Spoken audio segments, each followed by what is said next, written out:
Bismillahirrahmanirrahim and Assalamu alaikum. My name is Mohammad Hussain Abbas and you are watching SHS Knowledge.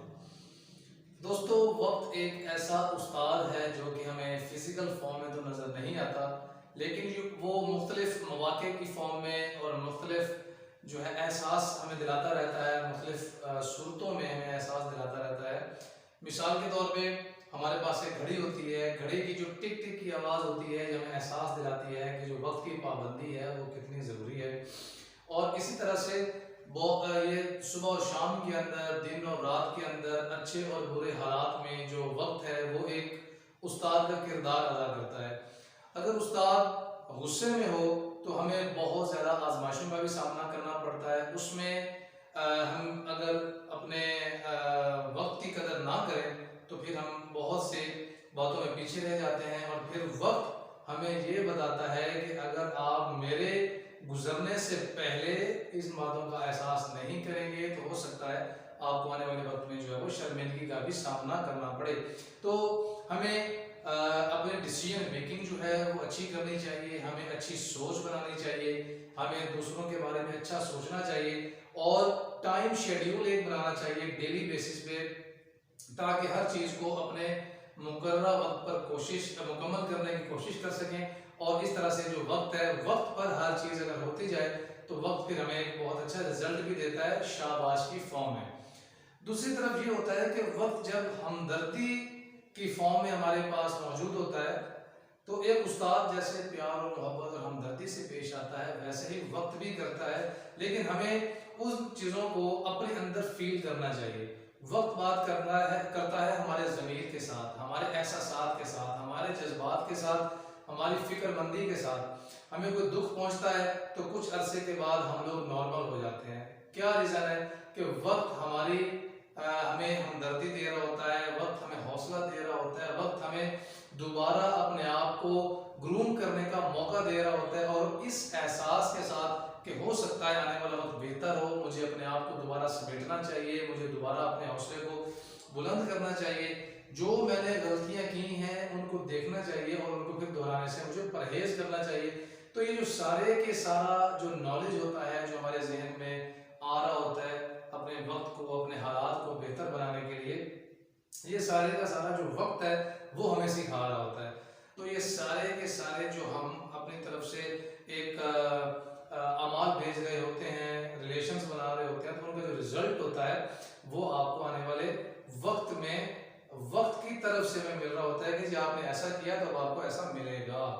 तो हमें वक्त की कदर करनी चाहिए। ये बहुत सी छोटी स्टेटमेंट है वक्त की कदर करना, लेकिन ये बहुत ही बड़ी स्टेटमेंट है क्योंकि हमेशा हमें अपने उस्ताद की, अपने हमदर्द की, अपने मोहसिन की हमेशा कदर करनी चाहिए और कदर की निगाहों से ही देखना चाहिए।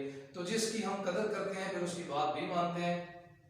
तो वक्त, प्लानिंग, फोरकास्टिंग, डिसीजन मेकिंग, इन सब चीज़ों को अगर हम वक्त के हिसाब से चलेंगे, वक्त के हिसाब से करेंगे, नोट डाउन करेंगे, उनके ऊपर फिर एग्जीक्यूशन वैसे ही करेंगे तो हमें रिजल्ट्स भी फिर आने वाले वक्त में अच्छे ही मिलेंगे।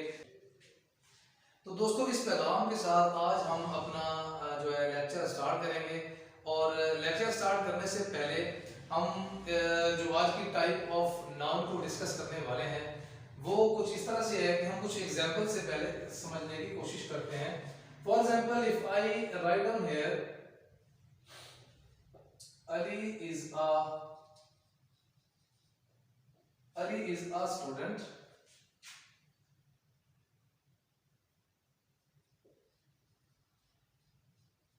He keeps his books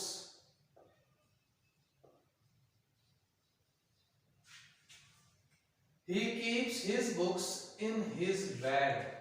Now here we have written down the name, the proper name, the proper noun, specific noun. Ali is a student. So student is also a noun. We can say it is a common noun. We can also say it is according to gender also common noun. He keeps his books. Now here the books, किताब जो कि common noun है जब तक कि हम उसका नाम स्पेसिफाई ना करें, तो this is also common noun. Now here अगर हम देखते हैं हिज बुक्स, अब जो हिज है वो बुक्स को क्वालिफाई कर रहा है, तो यहाँ पे हिज आया के प्रोनाउन है या एडजेक्टिव है। तो अगर हम अकॉर्डिंग टू डेफिनेशन बात करते हैं तो यहाँ पर जो हिज है एडजेक्टिव का काम कर रहा है। इसका मतलब क्या है, हिज का अगर उर्दू में मतलब देखते हैं तो इसका मतलब बनता है उसका या उसकी। कोई भी चीज उसका या उसकी मतलब मलकियत को शो करने के लिए हम लोग ये वर्ड यूज करते हैं, ओनरशिप और पोजेशन। तो ये वाला वर्ड हिज प्रोनाउन जो है, जो कि असल में एडजेक्टिव है, जिसको हम लोग पोजेसिव एडजेक्टिव कहते हैं। पोजेसिव इसलिए कह देते हैं कि वो वर्ड आपकी मलकियत को शो करता है, आपकी ओनरशिप को शो करता है। किस चीज की ओनरशिप? जो उसके बाद नाउन के फॉर्म में आ रही होती है। तो यहाँ पे ये पोजेसिव एडजेक्टिव है, जो कि नॉर्मली बहुत से बुक्स में आपको पोजेसिव प्रोनाउन के फॉर्म में नजर आ रहा होगा। तो वो हम लोग इंशाल्लाह डेफिनेशन करेंगे जब हम प्रोनाउन को इंशाल्लाह स्टार्ट करेंगे कि पोजेसिव एडजेक्टिव और पोजेसिव प्रोनाउन में क्या डिफरेंस है। यहाँ पर हम जो टॉपिक स्टार्ट करने लगे हैं उससे रिलेवेंट हम इंफॉर्मेशन देखते हैं। हिज बुक्स, उसका या उसकी किताबें, ही कीप्स हिज बुक्स, वो अपनी किताबें, मतलब उसका से मुराद ये है कि वो अली की जो अपनी किताबें हैं, इन हिज बैग, वो अपनी किताबें अपने बैग में रखता है। अब यहां पर मैं अगर नाम ऐड करना चाहूं अली का, अली एंड बुक्स, तो ये यहां पे सूटेबल नहीं बनता, क्योंकि ये दो अलग अलग नेम्स हैं। फॉर एग्जाम्पल ही है, यहां पर भी मुझे अली लगाना पड़ेगा बिकॉज हम लोग नाउन की बात कर रहे हैं। तो अगर मैं अली बुक्स लिख देता हूं तो इट मींस कि these two are separate names. अगर मुझे इनको ज्वाइन करना है तो मुझे इस नाउन के साथ क्या ऐड करना पड़ेगा कि जिसकी मदद से मुझे ऐसा लगे कि ये बुक्स जो है वो अली की पोजेशन में है या अली की ओनरशिप में है। तो मैं जस्ट क्या करूंगा कि जो नेम है अली, उसके ऊपर एपोस्ट्रोफी लगाऊंगा और उसके बाद एक स्मॉल सा एस और उसके बाद मैं लिख दूंगा allies books. So this means that apostrophe and S जब हम ऐड कर देते हैं किसी भी नाम के साथ तो वो एक नाम है जो कि मलकियत शो कर रहा है, ओनरशिप शो कर रहा है, पोजेशन शो कर रहा है। So a noun that shows the possession of some object, something, it becomes a possessive noun. So यहाँ पे जो अलीज बुक्स है, तो अलीज आपके पास जो टाइप ऑफ नाउन में है वो कौन सी टाइप ऑफ नाउन है? पोजेसिव नाउन, जो कि शो कर रहा है possession of the books with Ali, right. एक चीज का आपने ख्याल रखना है कि अगर किसी नाम के साथ ऑलरेडी एस आ रहा हो विदाउट एपोस्ट्रोफी, अगर एपोस्ट्रोफी नहीं लगी हुई है तो इट मींस कि वो प्लूरल फॉर्म में है। So here possession showing the books of Ali. So अगर किसी भी नाम के साथ एस आ रहा हो विदाउट एपोस्ट्रोफी, फॉर एग्जांपल अगर मैं ये लिख देता हूं books, so it is in plural form. So s का आ जाना, इससे मुराद ये होता है कि वो प्लूरल फॉर्म है, मोर देन वन नंबर वो चीज मौजूद है, मेजॉरिटी के अंदर वो चीज मौजूद है, अबंडेंस में मौजूद है, तो ये है प्लूरल फॉर्म। लेकिन अगर किसी भी नाम के साथ एपोस्ट्रोफी आ जाए और एस आ जाए तो इट मींस कि that noun is not in a plural form, it is in a singular form and it is acting as a possessive noun because it shows the possession. So हम अली को लिख सकते हैं Ali's is a possessive noun. So possessive noun singular ही होता है, just हम उसकी पोजेशन को शो करने के लिए किसी भी ऑब्जेक्ट के साथ उस पे एपोस्ट्रोफी ऐड करते हैं प्लस एस ऐड करते हैं तो वो एक पोजेसिव नाउन बन जाता है। तो हम इसके डेफिनेशन जो है वो राइट डाउन करते हैं।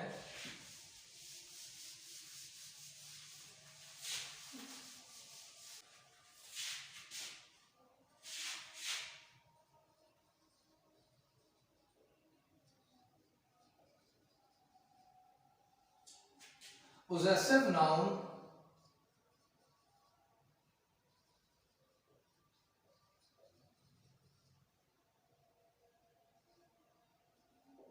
is a type of noun that shows possession or ownership of that noun or noun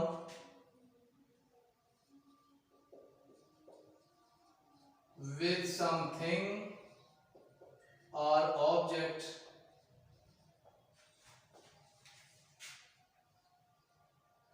full stop. So possessive noun is that type of noun that shows your possession or ownership. तो हमें तो एक नई type मिली है, उसकी definition भी new है, उसका जो है एग्जांपल्स जो है वो भी डिफर करेंगी जो बाकी जितने भी टाइप्स हैं। तो हर टाइप का एक अपना जो है वो उसकी एग्जांपल है, उसका एक अपना म्यार है, उसका एक अपना अंदाज है। तो ग्रामर के अंदर हर चीज का अपने अपनी जगह पे एक इस्तेमाल होता है, जिनको अंडरस्टैंड करने के लिए हमें उनकी बेसिक्स का पता होना चाहिए। So possessive noun shows ownership of the noun. For example,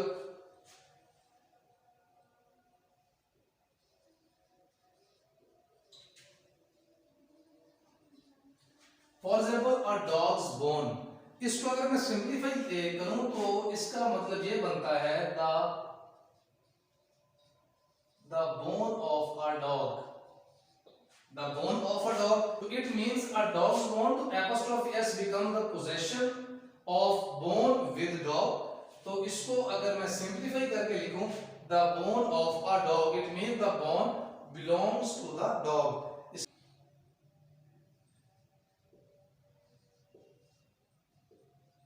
Mr. Ali's camera. Mr. Ali's camera, it means camera of Mr. Ali. So possession का क्या मतलब है कि possession जो है उस आइटम का आपके साथ ओनरशिप शो करती है कि आप वो जो आइटम है वो आपसे बिलोंग करता है, आपकी ओनरशिप में है, आपकी पोजेशन में है।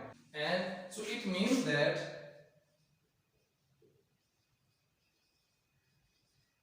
it is created. possessive noun हम क्रिएट कैसे करते हैं, इसको हम बनाते क्या है,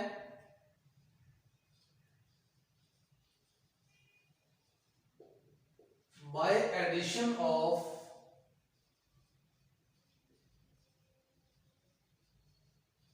apostrophe, जो कि हम नेम के एंड पे थोड़ा सा ऊपर करके कॉमा लगा देंगे एंड एस, और उस कॉमे के बाद हम लोग एस पुट कर देंगे। तो ये इस तरह के से लगाने से एपोस्ट्रोफी एस लगाने से जो वो नाउन है वो पोजेसिव नाउन बन जाएगा। It is created by addition of apostrophe and s at the end of the noun.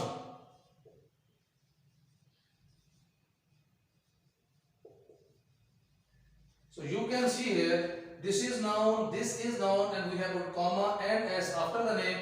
So this name has become possessive noun.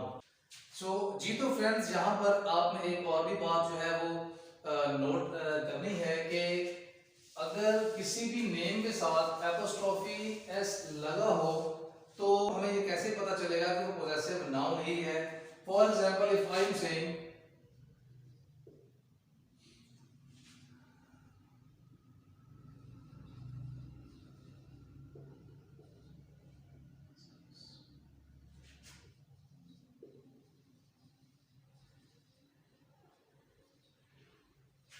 Now, अब ये दो आपके पास वर्ड्स हैं, नाउन लगा हुआ है, ऊपर कॉमा हमने लगा दिया है और एस पुट कर दिया है, द मास्टर्स।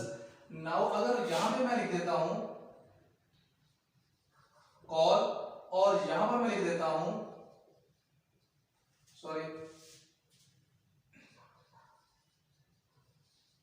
यहां पर मैं लिख देता हूं, ये दोनों डिफरेंट केस हैं।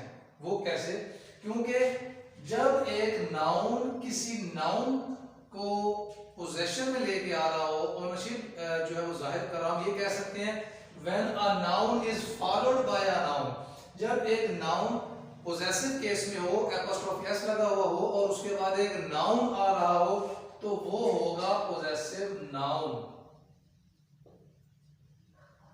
लेकिन अगर एक नाउन के ऊपर एपोस्ट्रोफी है, एस लगा हुआ है और उसके बाद एक नाउन की बजाय वर्ब आ रहा है, तो उसको हम पोजेसिव नाउन नहीं कहेंगे, वो कॉन्ट्रैक्शंस होती हैं।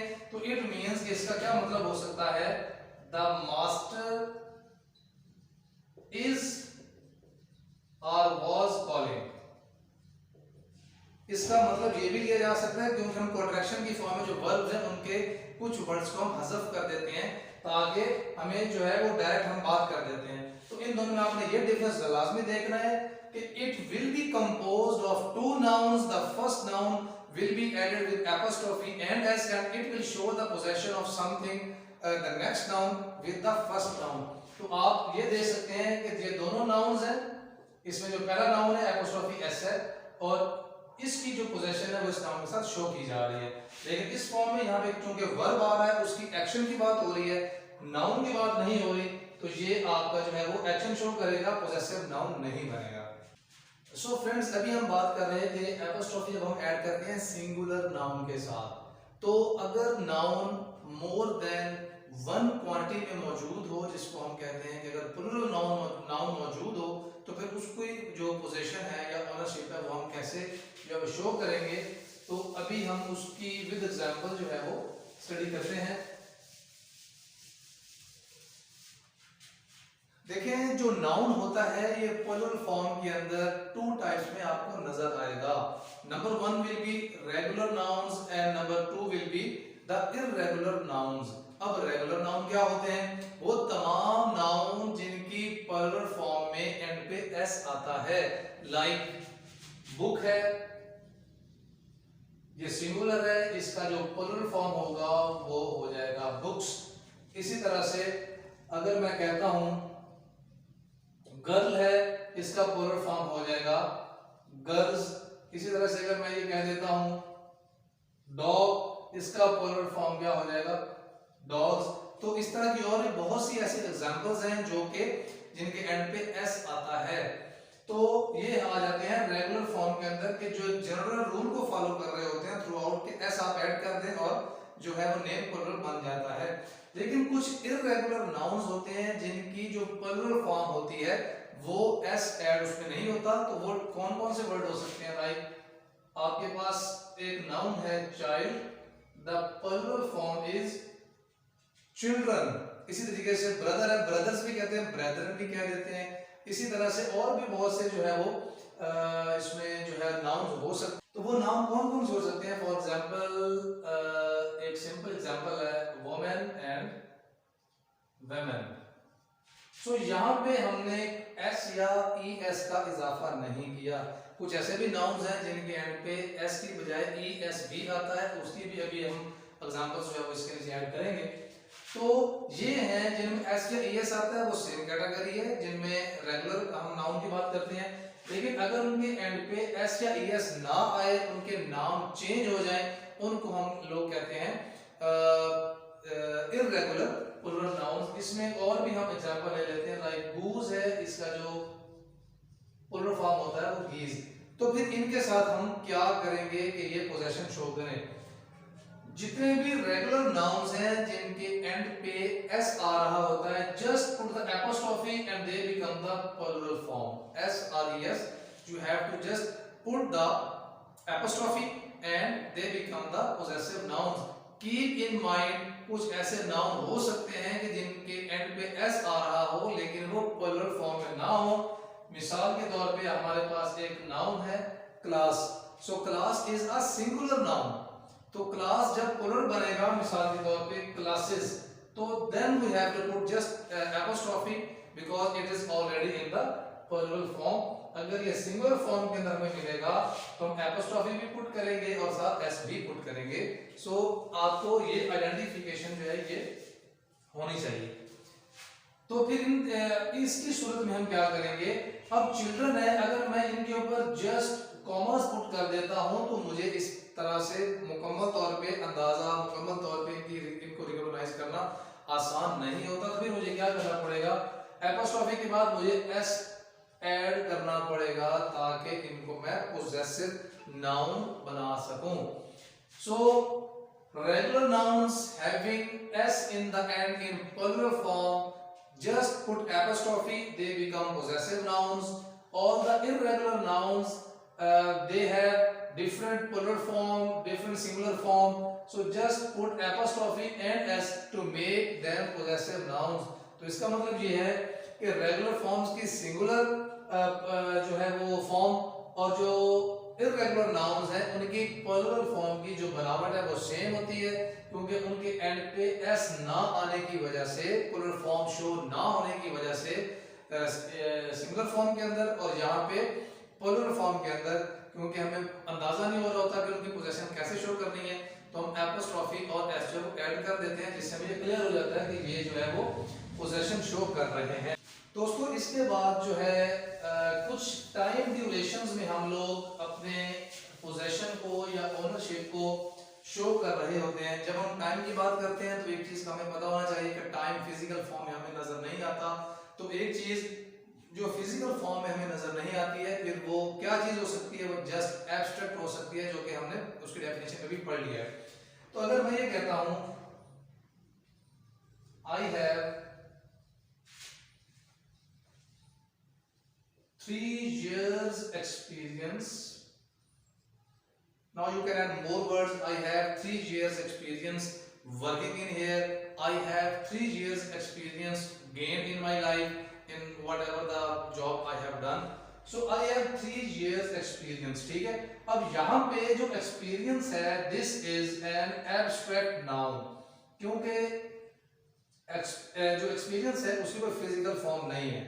तो ये एक जो है टाइम ड्यूरेशन है 3 years। अब 3 years जो है उसके एंड पे मैंने एपोस्ट्रोफी लगा दी 3 years, क्योंकि जो टाइम है वो प्लूरल फॉर्म के अंदर है, एंड कर रहा है एस पे, तो जस्ट मुझे एपोस्ट्रोफी लगानी है और ये पोजीशन बन जाएगी। अब ये किस चीज के साथ अपनी पोजीशन शो कर रहा है, एक एब्स्ट्रैक्ट नाउन के साथ। तो इसके साथ हम इसको ऐसे भी लिख सकते हैं और हम इसको इस फॉर्म के अंदर भी लिख सकते हैं, I have 3 years of experience. I have 3 years of experience. सिर्फ और सिर्फ इसमें एक ही बात आ रही है कि एक चीज जो फिजिकली प्रेजेंट नहीं है तो उसको आप इन दोनों फॉर्म्स के अंदर जो है वो लिख सकते हैं, I have 3 years experience और 3 years of experience। तो जो ऑब्जेक्ट आपको फिजिकली नजर आते हैं उनके बारे में हमने पहले डिस्कस कर लिया है कि सिंगुलर फॉर्म होगी तो एपोस्ट्रोफी एस ऐड करेंगे तो पोजेसिव नाउन बन जाएगा, और उसके बाद एक नाउन आ रहा होगा जिसकी पोजीशन वो पहले नाउन के साथ जो है वो बना रहा होगा। और अगर हम प्लूरल फॉर्म की बात करते हैं तो प्लूरल फॉर्म के अंदर वो तमाम नाउन जो कि एस पे एंड हो रहे होते हैं या ई एस पे एंड हो रहे होते हैं उनके ऊपर जस्ट आप एपोस्ट्रोफी एस ऐड कर दें तो वो आपका पोजेसिव नाउन बन जाते हैं। लेकिन वो नाउन जिनकी प्लूरल फॉर्म एस पे एंड नहीं होती, जो कि डिफरेंट नेम्स बन जाते हैं, like child, children, women, women, goose, geese, so इस तरह के जो प्लूरल फॉर्म होते हैं उनमें हमें अगेन एपोस्ट्रोफी और एस ऐड करना पड़ता है ताकि वो पोजेसिव हमें नजर आए, उनकी प्रॉपर्टी पोजेसिव रहे। तो वो तो तमाम वो चीजें हैं जो फिजिकली एग्जिस्ट करती हैं, फिजिकली प्रेजेंट है, सिंगुलर फॉर्म में भी और प्लूरल फॉर्म में भी। इस प्रॉपर्टी के अंदर बिकॉज जो एक्सपीरियंस है उसकी हम पोजेशन शो कर रहे हैं अपने उस टाइम ड्यूरेशन के साथ, तो वो एब्स्ट्रैक्ट नेचर है, तो एब्स्ट्रैक्ट नेचर को आप इन दोनों फॉर्म्स में लिख सकते हैं, I have 3 years experience, or we can write down I have 3 years of experience। So दोस्तों आज हमने जो है 3 टाइप्स ऑफ नाउन को डिस्कस किया है। उसमें नंबर 1 जो नाउन है वो है पोजेसिव नाउन, जो कि मेन हमने जिसके बारे में डिस्कशन किया विद एग्जांपल्स एंड डेफिनेशन। उसमें हमने जो 2 अलग-अलग नाउन्स को डिस्कस किया है, regular nouns and irregular nouns. अब क्योंकि जस्ट उनके जो है प्लूरल फॉर्म की वजह से वो डिफर करते हैं, तो इसलिए उसके बारे में बहुत ज्यादा जो है वो डिटेल में बेशक हम ना भी जाए, तो जस्ट हमें पहचान हो जाए तो हमें पता चल जाता है जस्ट वो तमाम नाउन्स जिनकी प्लूरल फॉर्म एक जैसी होती है according to a general rule they will end in s, वो एस पे एंड हो रहे होते हैं और वो रेगुलर नाउन बन जाते हैं। लेकिन वो नाउन जिनकी प्लूरल फॉर्म एस पे एंड नहीं होती है, वो डिफरेंट वर्ड्स पे एंड होती है उनकी प्लूरल फॉर्म, तो वो हम इररेगुलर नाउन्स में जो है वो ऐड करते हैं। आपको पोजेसिव नाउन के हवाले से, रेगुलर नाउन के हवाले से एंड इररेगुलर नाउन के हवाले से इनकी डेफिनेशंस, इनके डिस्क्रिप्शन एंड इनकी वर्कशीट्स जिसके अंदर डिफरेंट एक्सरसाइजेस इंक्लूड होती हैं वो आपको इंशाल्लाह डिस्क्रिप्शन में मिल जाएंगी। और इस हवाले से जो अभी हमारी नाउन की सीरीज आगे अभी चल रही है, पार्ट्स ऑफ स्पीच की, सॉरी, तो इसमें आपको अगर आपकी कोई सजेशन है या ओपिनियन है वो ज़रूर दें। वो मेरे लिए बहुत ज़्यादा मायने रखती है, क्योंकि हमें हर दिन हर लम्हा अपने अंदर इम्प्रूवमेंट की ज़रूरत होती है। तो हमारा कोई लफ्ज़ जो है वो फाइनल नहीं होता, हमारी कोई इम्प्रूवमेंट फाइनल नहीं होती है। हम इंसान हैं, हमें हर लम्हा हर लहजा जो है वो कुछ ना कुछ सीखना चाहिए, जिससे आपकी रेगुलर इम्प्रूवमेंट जो होती रहे। तो इस हवाले से आपको कोई भी सजेशन हो, ओपिनियन हो, क्वेश्चन हो, आप कमेंट्स में मुझे ज़रूर बताएं। इसको इम्प्रूव कैसे किया जा सकता है, या अगर कोई बात आपको समझ में नहीं आती है तो आप हमें ज़रूर बताएं। आप सबका बहुत बहुत शुक्रिया। इंशाल्लाह कल हम नाउन का एक गो थ्रू करेंगे विद अ वर्कशीट और विद डिफरेंट क्वेश्चंस, और उसके बाद इंशाल्लाह हम लोग प्रोनाउन का जो है वो स्टार्ट लेंगे कि प्रोनाउन क्या होता है और आगे उसकी डिफरेंट जो टाइप्स है वो क्या हैं। तो दोस्तों, ग्रामर अगर आपने सीखनी है तो उसके लिए आपको डेली लेक्चर्स की जो है वो प्रैक्टिस करनी पड़ेगी, उनको देखना पड़ेगा। और आपके पास जितने भी बुक्स हैं उनके अंदर आपको ऐसे वर्ड्स जो नजर आते हैं आप उनको अंडरलाइन करें, उनके सेंटेंसेस बनाएं, उनकी टाइप्स को डिफरेंशिएट करें। इससे आपकी ना सिर्फ मेंटल इंप्रूवमेंट होगी बल्कि आप ये अपने फेलो बीइंग्स को भी सिखा सकेंगे, और इससे आप इंग्लिश अच्छी तरह से बोल भी सकेंगे। तो आज के लिए इतना ही। इंशाल्लाह कल मिलेंगे एक नए लेक्चर के साथ। तो आपका बहुत बहुत शुक्रिया। Thank you so much and Allah Hafiz.